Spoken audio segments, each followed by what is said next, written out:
এই প্রথমবার আমি আরাফকে রেখে কোথাও যাচ্ছি। এতদিন আমি আরাফকে রেখে কোনোদিন কোথাও যাইনি। আমি ডাক্তার দেখাতে গেলেও বাবুকে নিয়ে যেতাম। বাবু এখন ঘুমাচ্ছে। আমার একটু কাজ ছিল তাই একটু আমি যাচ্ছিলাম। আমি আরাফকে একটু আদর করে দিলাম। আমার যেতে মনই চাইছিল না। তারপর আমি এখানে রাস্তার ধারে একটু দাঁড়িয়েছি টোটো আসার জন্য।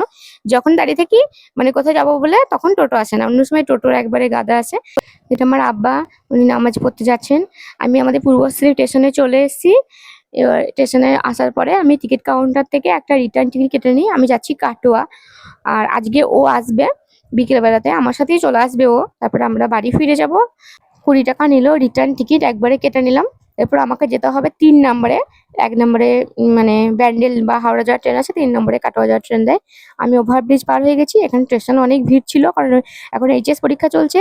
ট্রেনে তো ওঠার আগেই প্রচন্ড বৃষ্টি শুরু হয়ে গেল। তারপর আমি চলে এসেছি প্রথমে বাজার কলকাতাতে। আরবকে নিয়ে আসিনি, ভালোই হয়েছে, তাহলে বৃষ্টিতে ভিজে যেত। কাটোয়ায় নামার পরেও প্রচন্ড বৃষ্টি পড়ছিল। তারপর আমি আমার যা কেনাকাটা ছিল, যা কাজ ছিল আমি করে নিয়েছি। তারপর ওর সাথে আমরা ফিরেছি বাড়ি। আরাফ তো আমাকে দেখে খুব খুশি। আমি ছেলেকে একটু আদর করে দিলাম। আরাফ একটুও কাঁদেনি, খুব চুপচাপ